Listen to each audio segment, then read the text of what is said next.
Ralf from Random Source, who is going to show us the wonderful line of Serge modulars for Eurorack. Just as a quick aside, I used to work with Serge systems quite a bit in the late 80s and early 90s. I loved them. I thought they were fantastic sounding instruments that had a tremendous amount of voltage control over a lot of things that you don't see these days, and I thought they were really wonderful. And I look forward to building the new timbral oscillator this Saturday. But for now, we're going to listen to Ralf tell us about Serge. Hi. Hi. Hi. Yes. Well, we have two ranges. It's both the Euro range and with the typical Eurojacks, but we try to keep the original design completely. That means the same voltage levels and also the UI user interface, like the TKB, is now exactly like the one for 4U, so we don't reduce it or compress it for Eurorack, but for us the look and feel is very, very important, and therefore we try to stick to the original grid and layout. And right here we have the new TKB, which is essentially Serge's touch keyboard with some added feature like a glide now, so that essentially row A is a normal output or sort of a glided output, where row B controls the amount of portamento or glide. And of course you can do this with the NTO, the new timbral oscillator, for instance, as well. But this way you can use it, for instance, to control cutoff frequencies or control voltages. So you have lots of possibilities. And some other add-ons like the vertical lights or vertical reset has been added, and we put a lot of emphasis on how this can be played, so you can really get pressure voltage out between 0 and 5 volt, and not That's just great. on off. There's a lot of subtlety to how much pressure you can apply to each of the pressure plates. Yeah, and some other details that we looked at. For instance, the keyboard voltage output is now calibrated to exactly one semitone chromatic scale, so you can have arpeggios, for instance, and then go down and step down exactly a full tone, semitone, or do sort of melodic stuff. And yeah, also the 8-stage sequencer programmer is new. And this is, again, it's pretty much like the original, but for Eurorack, and it has gate out, so you can use it sort of as a mini keyboard. But one of the things I'm most excited about probably is the ring modulator, which is really a redesign, a new design by Serge, done in the last year, in 2017. Wonderful.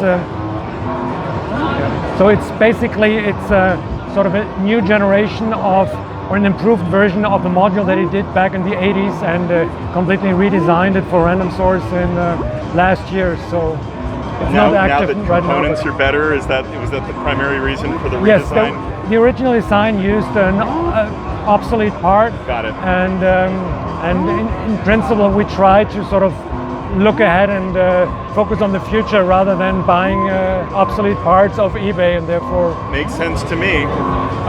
Ralf, what do you find in general? Are people more interested in the original Serge size modules, or are they more interested in the Eurorack modules? That's a very tough question. I think this sort of goes both ways. I mean, the Euro market is much bigger, so therefore sort of the base interest in Euro is very high.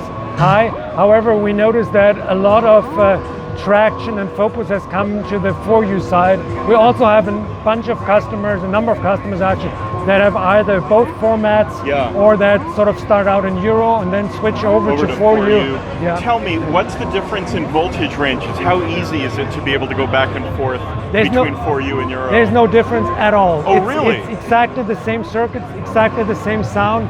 It's just 3U, 4U. Actually, Darren, who's going to give the workshop on Saturday, he built the 3U, the Euro range, with bananas. So he tweaked it. Wonderful. And so it's, you just have to ground it, but you can then interpatch. And you can interpatch between the 3.5 millimeter plugs and banana jacks. That's wonderful. I can tell you that this year I'll be building a Eurorack thing, but I think maybe next year when I come back, I'll start building some for you DIY Serge stuff. So, I think it would be really fun. No, I think the trick really is you have to try the bananas and the Pomona, the stackable cords. It just feels very different compared to the Euro. And so the approach that you actually take is different. I can't say that one is better, but it's different, and it's more a matter of personal taste, I would say. It's wonderful. I mean, I spent a lot of time in college using Serge systems, and we had an enormous one in San Francisco, which is near where Serge was. If you can believe this, now it's hilarious. This was in the late 80s. They wanted to get rid of the Serge system from the electronic music studio because it took up too much room, and they replaced it with a Macintosh 2 CI and a Digidesign card or some crap like that, and it ended up in the professor's basement. So I would give anything, and I asked him then, I said, hey, if you don't want all that old junk, can I have it? And I have no idea whatever became of it, but it was a huge system, and it's really what I grew up learning modular on. I love it. I think his stuff is great. No, I think it has lost none of its appeal. Quite on the contrary, by switching over to modern components, we've been able to make a lot of things way faster, go much higher in the audio range. So the DSG MK2, for instance, goes up to about 11 kilohertz. And the steepness of the slopes is just amazing. So sonically, it's kind of like restoring a sort of a medieval picture, and all of a sudden you see the colors that are, it's Serge design, it's all that was there all the time, but just by using more different components and some sort of selection, you get a new world of sound and clarity. And that's very, very impressive for me. Incredible. Tell me, for our listeners who don't know very much about Serge stuff, what kind of price range are we talking about in general for some of these modules? I would say the Euro modules are pretty much in sort of the typical Euro range. Really? I think it's not too different from, Euro market is huge, so I don't have too much of an overview, but it's, it's like, depending on module, 200, 300, 400 euros. Wow. So it's, I think compared to, for decades now, Serge was pretty much unobtainable because it's been very hard to get and very expensive. And so I think prices are much more reasonable now. And at the same time, I think what you get for your money has also improved. It's more density on the 4U side.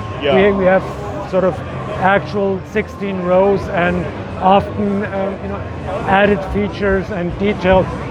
Due to going SMT pretty much everywhere, we were able to get more compact, and things like this here, for instance, where you have the noise in between and stuff that used to be either impossible or pretty hard to achieve. Like the new triple wave shaper is actually not a triple but a quad wave shaper, so there's an entire section in it that is not really visible but only accessible through that +1 knob, where you can dial in an entire section.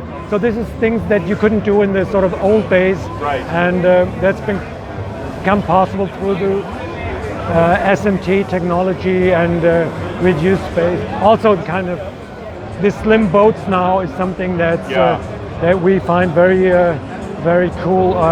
You wouldn't be able to do this hand-wired and sort of a multi-layer PCB setup. And the price would be just so much higher than the way that. So tell me a little bit.